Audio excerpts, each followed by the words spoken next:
27 years old, I left a very demanding job in management consulting for a job that was even more demanding, teaching. I went to teach 7th graders math in the New York City public schools. And like any teacher, I made quizzes and tests, I gave out homework assignments. When the work came back, I calculated grades. What struck me was that IQ was not the only difference between my best and my worst students. Some of my strongest performers did not have stratospheric IQ scores. Some of my smartest kids weren't doing so well. And that got me thinking. The kinds of things you need to learn in 7th grade math, sure, they're hard. Ratios, decimals, the area of a parallelogram. But these concepts are not impossible. And I was firmly convinced that every one of my students could learn the material if they worked hard and long enough. After several more years of teaching, I came to the conclusion that what we need in education is a much better understanding of students and learning from a motivational perspective, from a psychological perspective. In education, the one thing we know how to measure best is IQ. But what if doing well in school and in life depends on much more than your ability to learn quickly and easily? So I left the classroom and I went to graduate school to become a psychologist. I started studying kids and adults in all kinds of super challenging settings. And in every study, my question was, who is successful here and why? My research team and I went to West Point Military Academy.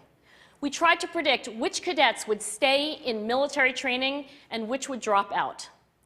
We went to the National Spelling Bee and tried to predict which children would advance farthest in competition. We studied rookie teachers working in really tough neighborhoods, asking which teachers are still going to be here in teaching by the end of the school year. And of those, who will be the most effective at improving learning outcomes for their students? We partnered with private companies asking which of these salespeople is going to keep their jobs and who's going to earn the most money. In all those very different contexts, one characteristic emerged as a significant predictor of success. And it wasn't social intelligence, it wasn't good looks, physical health, and it wasn't IQ. It was grit. Grit is passion and perseverance for very long-term goals.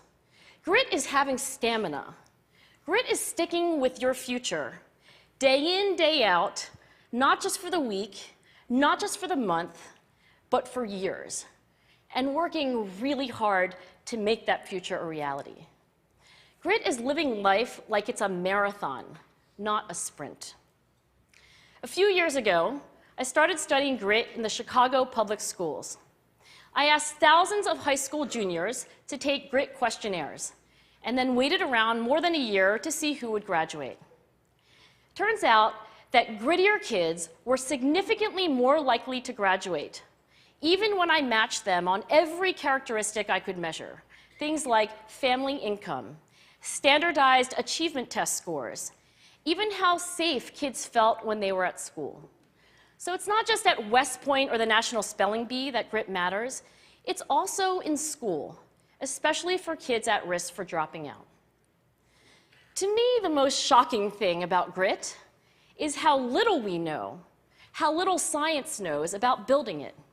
Every day, parents and teachers ask me, how do I build grit in kids? What do I do to teach kids a solid work ethic? How do I keep them motivated for the long run? The honest answer is, I don't know. What I do know is that talent doesn't make you gritty. Our data show very clearly that there are many talented individuals who simply do not follow through on their commitments. In fact, in our data, grit is usually unrelated or even inversely related to measures of talent. So far, the best idea I've heard about building grit in kids is something called growth mindset. This is an idea developed at Stanford University by Carol Dweck, and it is the belief that the ability to learn is not fixed, that it can change with your effort. Dr. Dweck has shown that when kids read and learn about the brain and how it changes and grows in response to challenge, they're much more likely to persevere when they fail because they don't believe that failure is a permanent condition. So growth mindset is a great idea for building grit, but we need more. And that's where I'm going to end my remarks, because that's where we are. That's the work that stands before us. We need to take our best ideas, our strongest intuitions, and we need to test them. We need to measure whether we've been successful, and we have to be willing to fail, to be wrong, to start over again with lessons learned.